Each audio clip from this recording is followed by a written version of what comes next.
So the title of the talk this evening is Insubstantiality and the Gateway of Emptiness, and it's the third in a series of 4 talks on gateways to a deeper reality. So I'm just going to remind us where we are.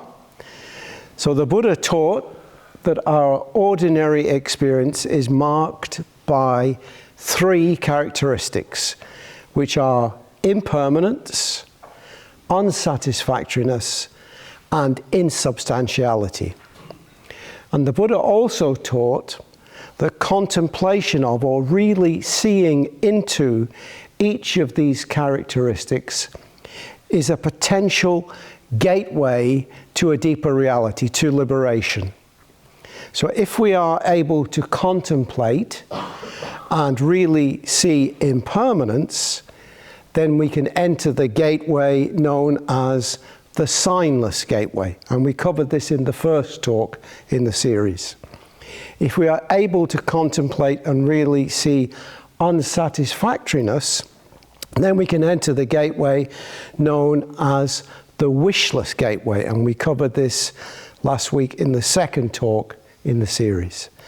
So in this third talk, we move on to insubstantiality, or anatman in Sanskrit, and its gateway to a deeper reality known as the gateway of emptiness, or shunyata in Sanskrit.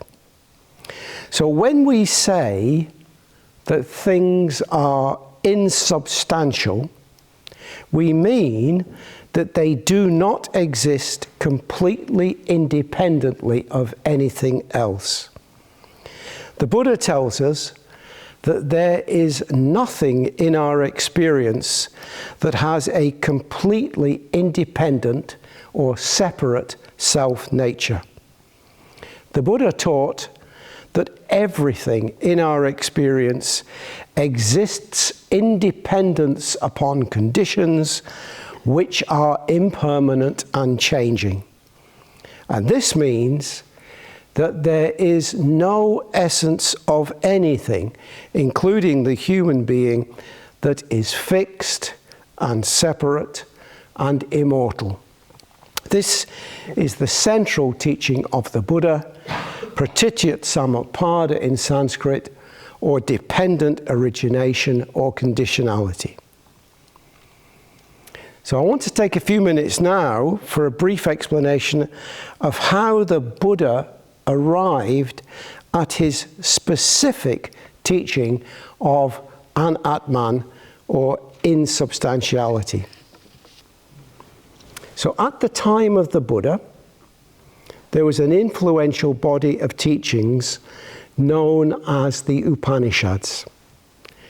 And the Upanishads taught Atman, that within a human being there is a fixed and separately existing immortal essence of self. So the Upanishads taught Atman, that within a human being there is a fixed and separately existing immortal essence of self. But consistent with the teaching of conditionality, the Buddha taught An-Atman. An-Atman means not Atman, i.e. that within a human being there is no fixed and separately existing essence of self. Indeed, the Buddha taught that nothing whatsoever in our experience has a fixed and separate self-nature. Everything exists in dependence upon conditions. Everything is subject to change. The Buddha doesn't just tell us that, he asks us to examine our experience to see whether what he teaches is true. And the Buddha argues that if the self of Atman, as posited by the Upanishads, really existed, he says it would have 3 qualities.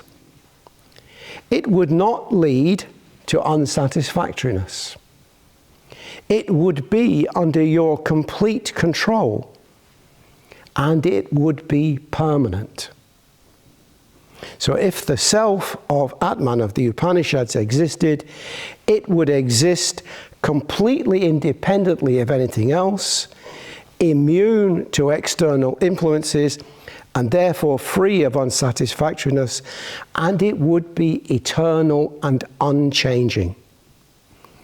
And the Buddha argues that if you really do search everywhere in your personal experience, you will not be able to find Atman, the self of the Upanishads.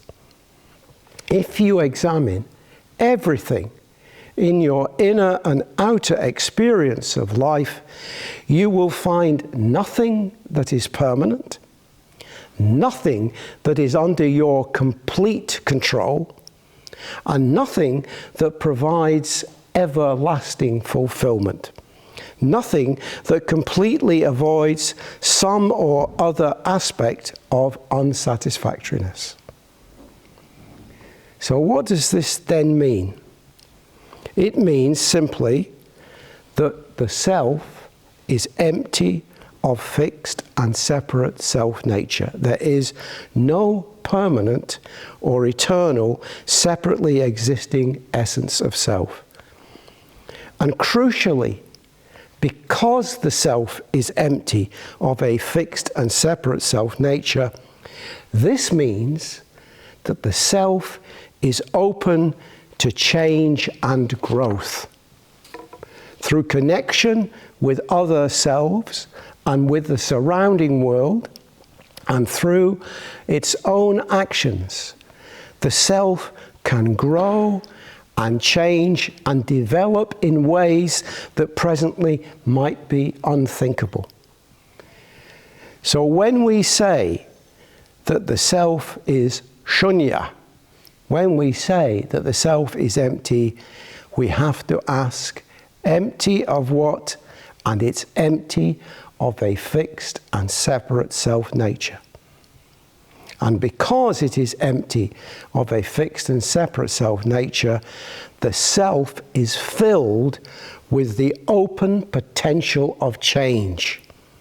So paradoxically, to say that the self is empty is to give it an open dimension of being. And this is a theme that I'll return to later.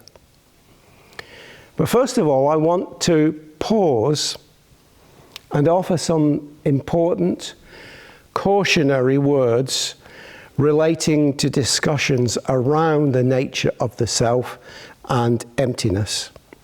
And these words of caution relate in particular to two phrases often heard in discussions about the self and emptiness. First of all, there is no self, and second, the self is an illusion. So I'm going to look at both those statements. So Sangharakshita, our teacher, was wary of saying there is no self. So why was he wary of that? This, he says, is because no self is sometimes interpreted as meaning that we don't really exist, that there's a sort of whole where one imagines oneself to be. And he reminds us that the point of this teaching is that we have no unchanging self.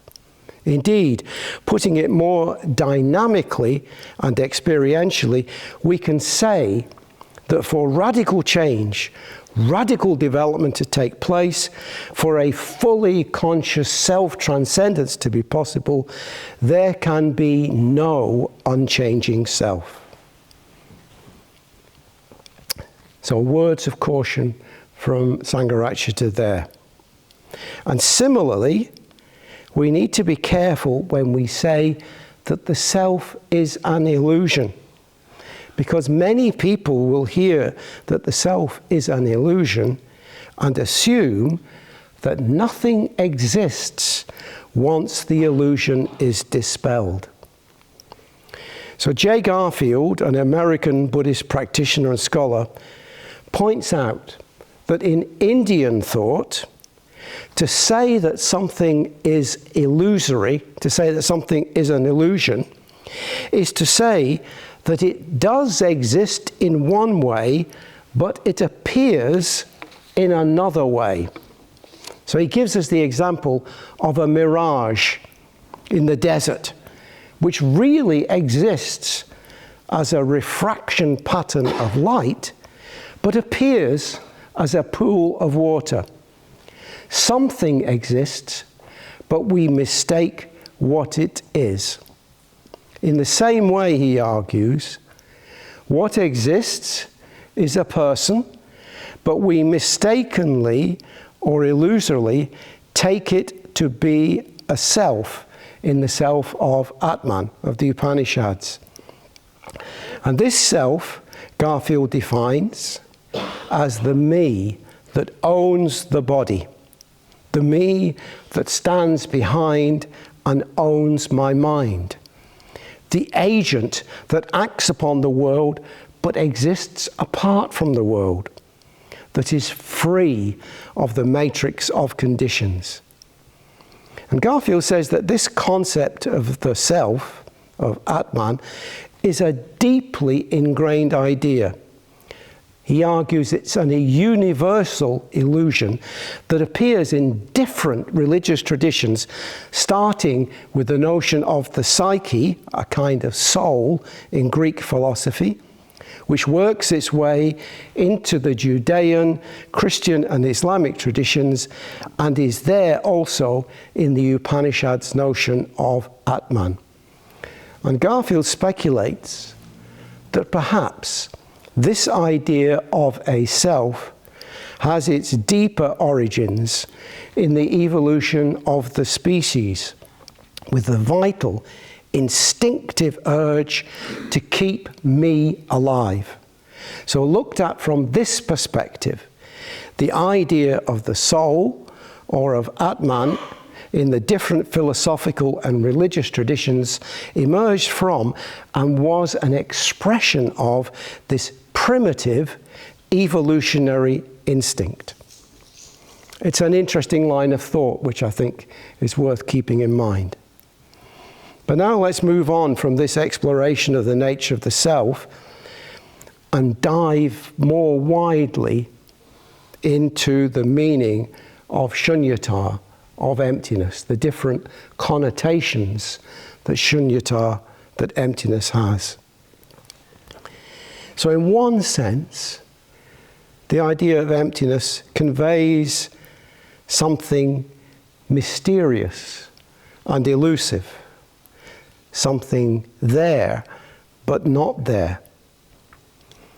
And for the first few hundred years after the Buddha's death, the Buddha was remembered as an emptiness.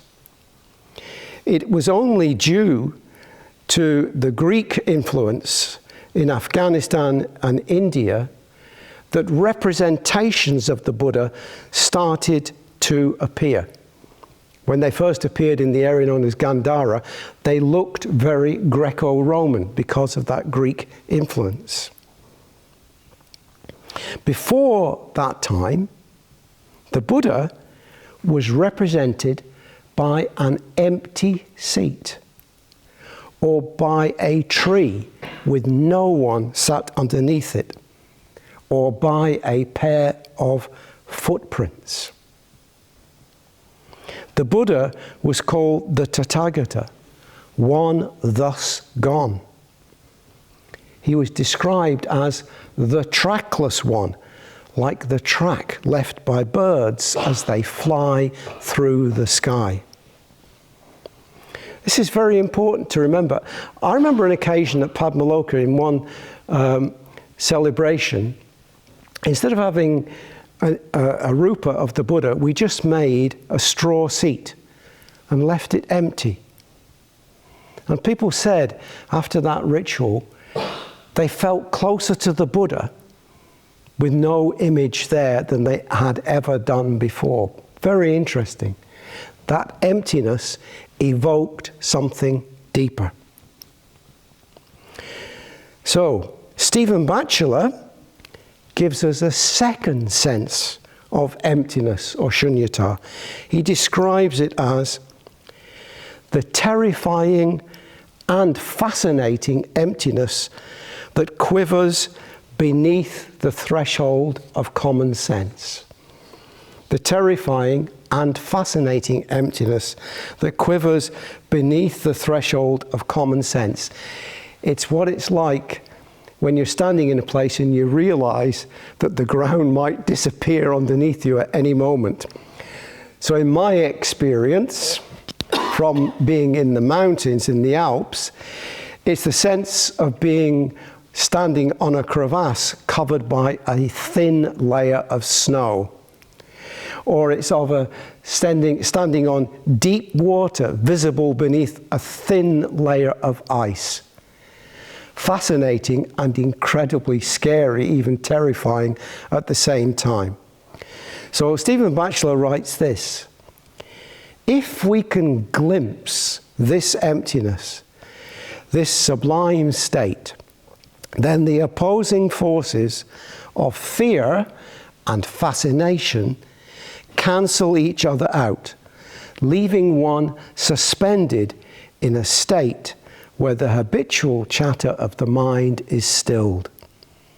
One is left in silence, incapable of finding words or images to convey the awesome intensity of that moment. This pure awareness may only last a few moments, but it seems to linger in eternity. So emptiness or shunyata can convey a sense that is mysterious, elusive, terrifying, and fascinating. But how is it expressed in more conceptual terms? And my reflections on this depend very much on Nagarjuna, the great 2nd century Indian Buddhist teacher. First of all, and this is very important, for Nagarjuna, the notion of shunyata was inseparable from and was directly linked to the Buddha's teachings of conditionality or pratitya samutpada. For Nagarjuna, sunyata was a different way of expressing the Buddha's teaching of pratitya samutpada. And as I explained earlier, the teaching of pratitya samutpada or conditionality tells us that everything in the universe is a process which exists in dependence on and in relation to other processes or conditions. We do not inhabit a universe of permanently existing objects that arise by themselves. We inhabit a universe of interdependent processes that are forever changing. And because nothing exists that is permanent or fixed, and nothing exists or arises independently of conditions, then we can say, as I've said before, that everything in the universe, including us, is empty of fixed and separate self-nature. So what does this mean for you and I as persons? It means this: to have become the person you are now means that you have emerged from a complex matrix of genetic, psychological, social, cultural, and material conditions. You, each of us, are unique, not because you possess an essential metaphysical quality, a soul, that differs from the essential metaphysical qualities of everyone else, but because you have emerged from a unique and unrepeatable set of conditions, some of which, of course, have been set by your own past actions. You as a person are therefore not fixed. You do change and can change. You and I are empty of fixed and separate self-nature. And the same analysis applies to everything in the universe. All things, all processes, everything is empty of fixed and separate self-nature. So how is it, Nagarjuna asks, that we don't see things in this way? Why do we not recognize the emptiness of all things? Because in order to make sense of life and to engage practically with life, we do need to fix things in our mind. And a sense of life as composed of fixed or separate bits and pieces is deeply rooted in the structure of the languages we speak. To survive, we are compelled to break our experience of life down into separate objects and chunks of time. So if you take the example of the acorn and the oak. So we tend to present the acorn and the fully grown oak tree as two separate things. But of course, if we were to pay careful attention and watch the whole process by which the oak emerges from the acorn, we would realize that there is no precise point at which the acorn has ceased to exist and the oak tree has begun. Take the example of our breath. When does the breath that you breathe in cease to be air that is separate from you and become part of you? And when you breathe out, when does the air cease to be part of you and become separate from you? So each object, each moment of our experience emerges from a ceaseless continuum of conditions. But to make sense of our everyday life, to negotiate our way through our daily life, we need to name things, to fix things, to pin them down to a specific time. We need an agreed language. And Nagarjuna calls this agreed language, this naming of things necessary to live our lives, as partial or conventional truth. The problem, Nagarjuna points out, is that we take these partial or conventional truths and turn them into a wrong view of reality. These partial or conventional truths differ from the sublime truth of pratitya-samutpada or conditionality and from the sublime truth of emptiness. Nevertheless, of course, we do need concepts, names, and labels to make progress on the spiritual path. The Buddha gives us teachings through the medium of language and conventional truth to help us to achieve the sublime, wordless truth of shunyata. But in our modern, insecure and unpredictable world, it is difficult to contact the sense of emptiness. Instead, we get caught up in what Nagarjuna calls fixations. Because we find the world such a difficult and uncertain place, we tighten the grip of fixations. We fix and tighten our sense of a permanent and separate self. We do this to try to create an undisturbed, isolated cell, safe from the chaos of the world. So where does this leave us? Well, the first thing to stress, again, is that emptiness is not nothing. Emptiness is not a negation of life. Emptiness is the most positive affirmation of the possibilities of life. Nagarjuna says this: when emptiness is possible, everything is possible. Were emptiness impossible, nothing would be possible. When emptiness is possible, everything is possible. Were emptiness impossible, nothing would be possible. Nagarjuna is not interested in confirming what is safe and familiar. He is setting out to unsettle us, to shake us up, to challenge the fixed habits of language and mind. He wants to leave us with nothing to hold on to. And the paradox is that when there's nothing left to hold on to, then anything is possible. And in this vein, Sangharakshita has written about a similar argument made by the 19th century English poet John Keats.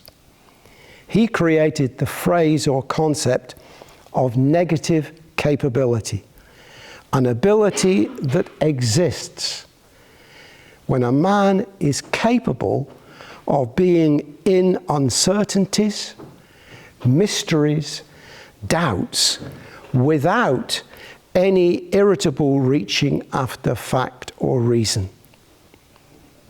So living in the silence of negative capability meant being able to sit with mystery, doubt, questions, and not to reach out compulsively for a quick fix, a quick solution of fact or reason, but to dwell in mystery and amazement.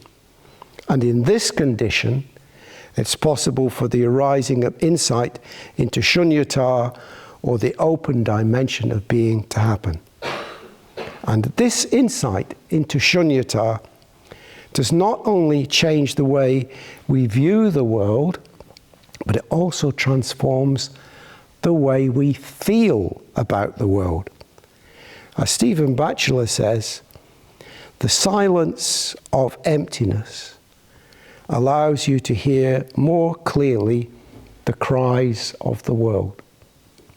The silence of emptiness allows you to hear more clearly the cries of the world. So I'm going to spend a little time now reflecting on the origins of this word shunyata. And these reflections are based on the writings of two American Buddhists, David Loy and Robert Thurman. So as I pointed out, shunyata is normally translated as, and very commonly translated as, emptiness. But the word shunyata comes, actually I'll turn this over, comes from a root, shvi, which means to swell, both in the sense of a balloon as it swells when filled with air, but also in the sense of an expectant woman whose womb swells with pregnancy. So shunyata contains in its root the sense of a space pregnant with possibility. And this, I think, is much closer in meaning to the translation of shunyata as the open dimension of being. And out of this understanding comes love and compassion. And Nagarjuna calls this shunyata karana garbhang, or shunyata as the womb of compassion. Shunyata karana garbhang, shunyata as the womb of compassion. As the Dalai Lama puts it, through this understanding of interconnected reality, you come to realize that if good things happen to others, you will also benefit, if not immediately, then eventually. If they suffer, you eventually suffer. Therefore, you are better able to empathize with people from very different backgrounds. Compassion for them becomes easier. And as Robert Thurman points out, living in shunyata means having a deepening understanding of how each of us exists, not as fixed and separate individuals, but as part of a complex set of interconnecting processes together with all other living beings. I'm moving towards the finish now.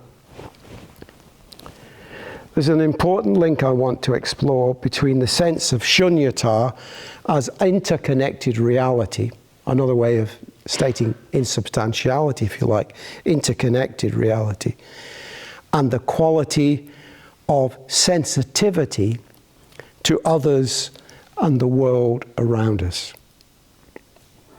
So I'm going to be referring to a book called The Happiness Dictionary by psychologist Tim Lomas.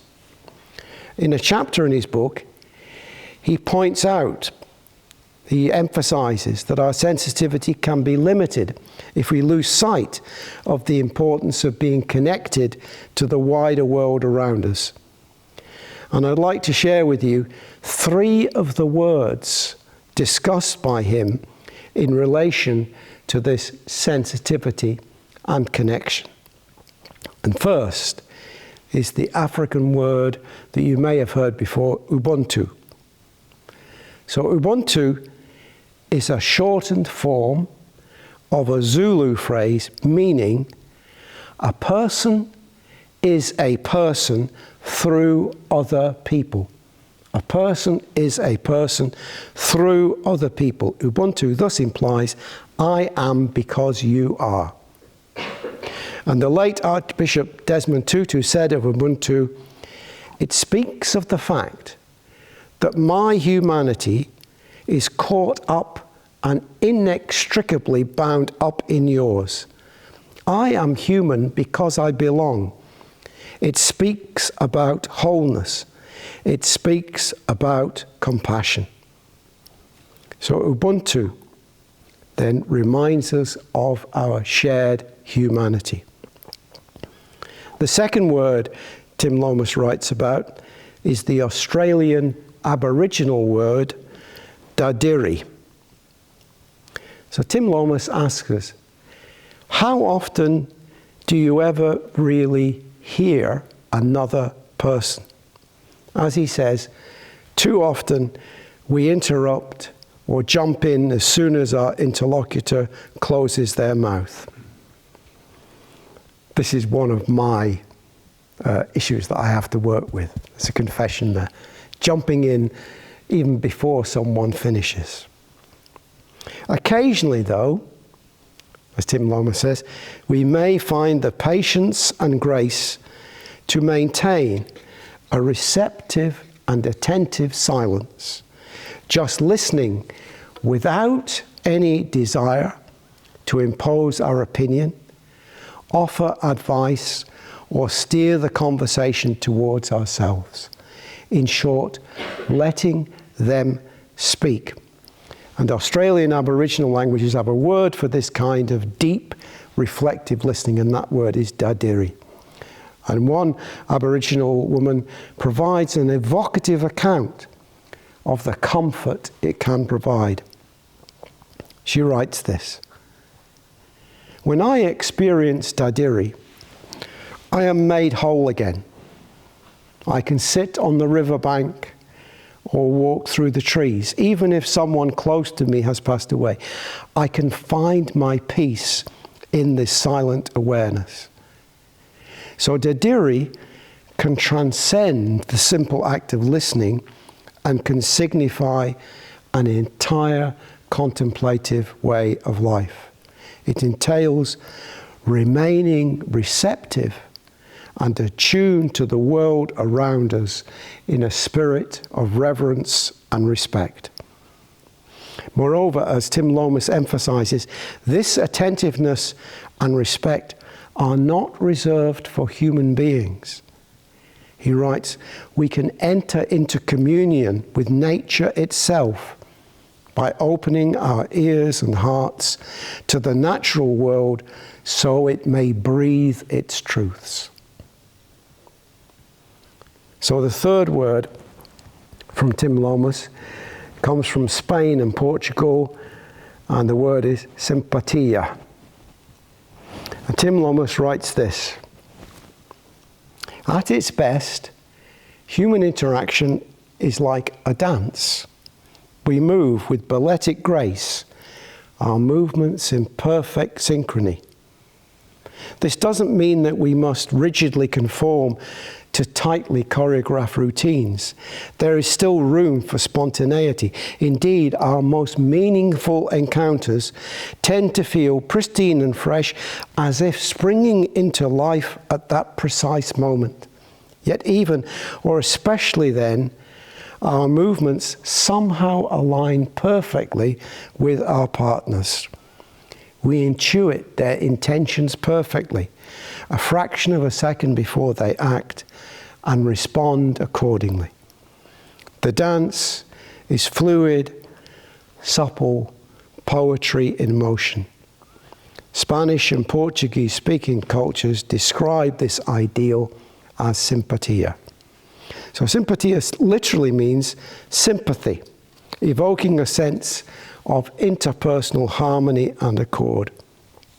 One definition describes simpatia as the act of participating in the affective states, the joys and sorrows of others, compassion, agreement or fusion of the emotions, communion, natural attraction of one person for another or for a thing, inclination, the beginning of love. And importantly, Tim Lomas says, truly connecting with others does not entail total submersion within the collective or the abandonment of one's individuality.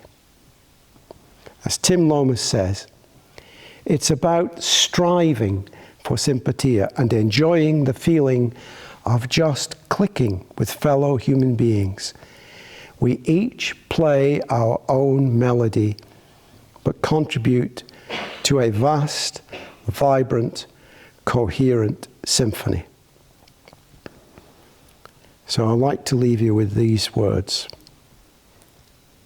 In our everyday lives, if we can keep in mind our shared humanity, Ubuntu, whilst opening our ears and our hearts to truly listen to people and the world around us, Dadiri, and engage with the fluid dance of interpersonal harmony and accord, simpatia, then we can better act with selflessness and sensitivity and open ourselves to the gateway of emptiness.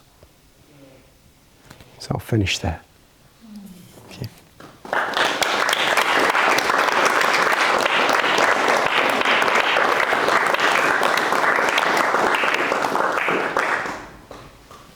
Okay. We've got a few minutes for discussion or questions or comments. Well, I've got a comment. That was such a lovely evocation, especially as we went through, of shunyata, such a kind of human connect, the way you sort of expressed it with sort of humanness and deep connection. I just really, really appreciated that. Thank you. Yeah. Good.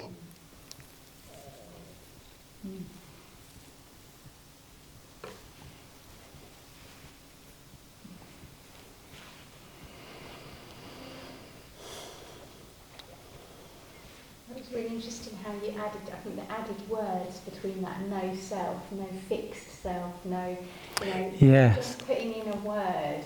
Yes. I've heard so many times that thought of no fixed self, and sort of, as soon as I start thinking about it, I feel very fixed. It's so, and I think you really cleared up some thinking around that. Yeah. We are here, we do exist, and I think you're very right. Sometimes it can lead to thinking of it doesn't matter. I don't even exist, and that's just so unhelpful. It's so unhelpful. So I think it was really interesting to place just a word in between that. No self. No fixed and separate self nature. Yeah. I had in my time as a mitra and an order member, I was very fortunate. I had 3 separate occasions, personal sessions with Sangharakshita. And the one that I remember the most took place in Birmingham at Majjhima. And we were talking about the nature of the self. And he was emphasizing again and again, and we were talking about, he teaches no fixed and separate self nature. And he was sat on a sofa, and I was watching him, and I was convinced, he was sat cross-legged on the sofa, I was convinced he was bouncing as he was saying this. He was thoroughly alive and enjoying expressing what he thought about the nature of the self. And that's a memory that I'll never lose, that. Yeah. Yeah. And it's important, isn't it? Because it's saying we can change. It's this other side, this open dimension of being. This shunyata karana garbang. Shunyata as the womb of compassion, as the womb of change, the open dimension of being.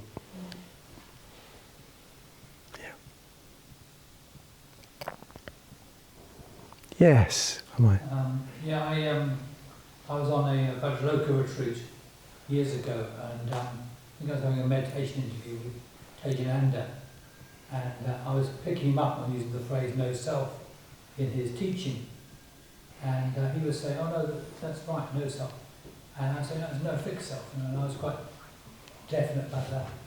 But I thought about it later, and I thought on about it, and the idea of no self, using the phrase "no self" is useful for those who are eternalistic. Yes. There's a tendency to eternalism, and then using the phrase "no self" is helpful. Yeah. And is a good corrective.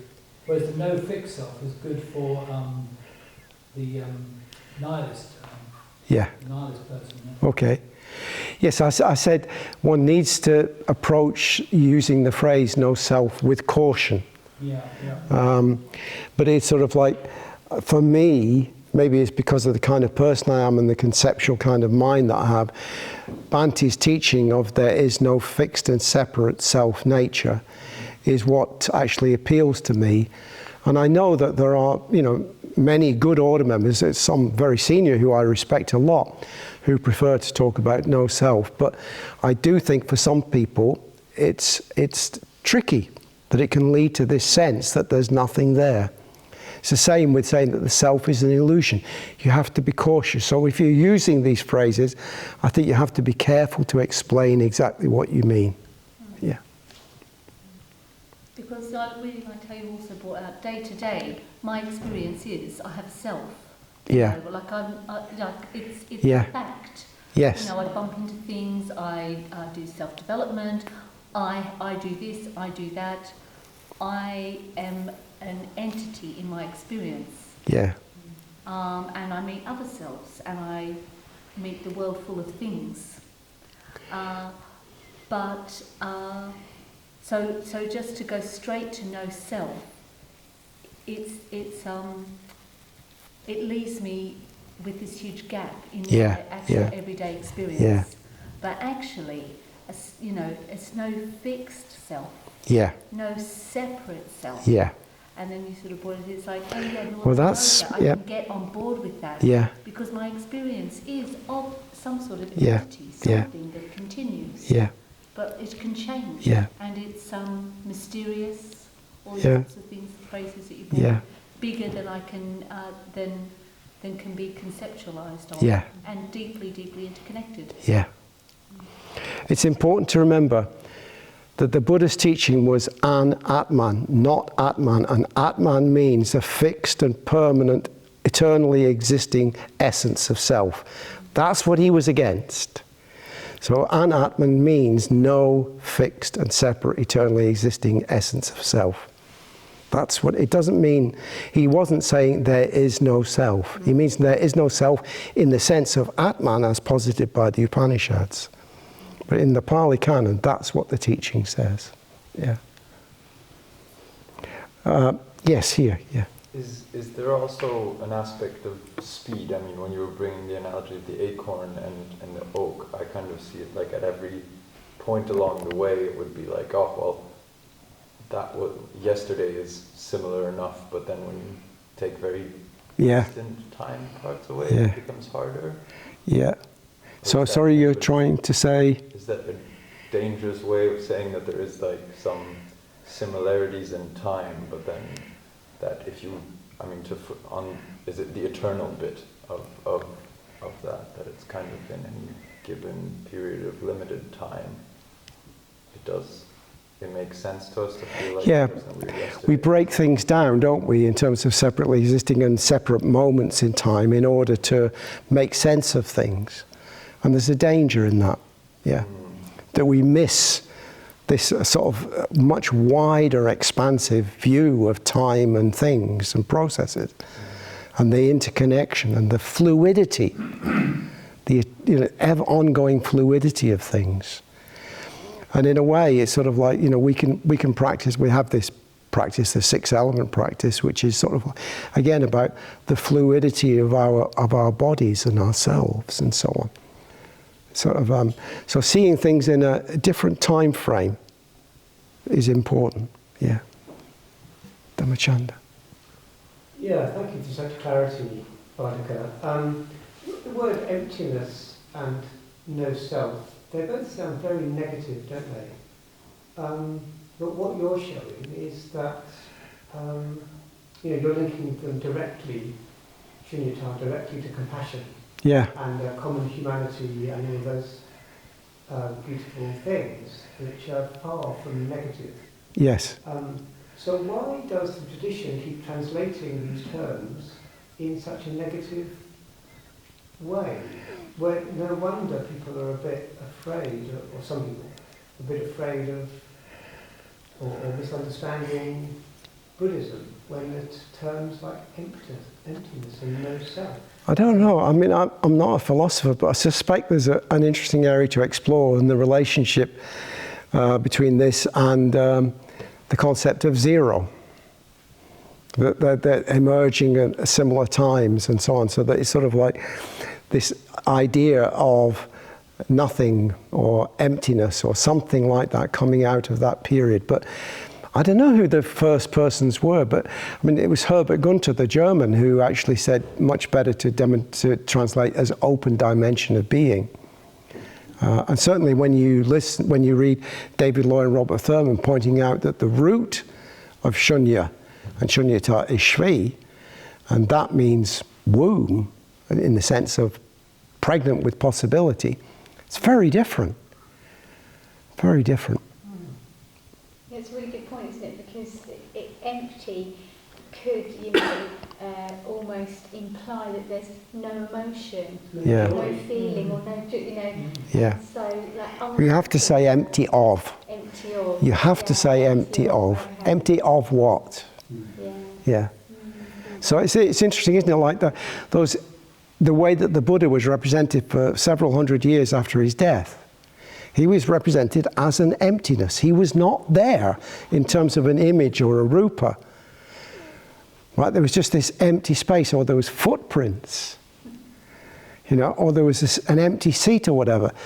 But as I said, the paradox of it is actually he can be much more there in terms of your emotional connection, in that kind of evocation. I mean, what a wonderful metaphor. The trackless one, like the track of birds in the sky. It's a beautiful metaphor. Could you explain that?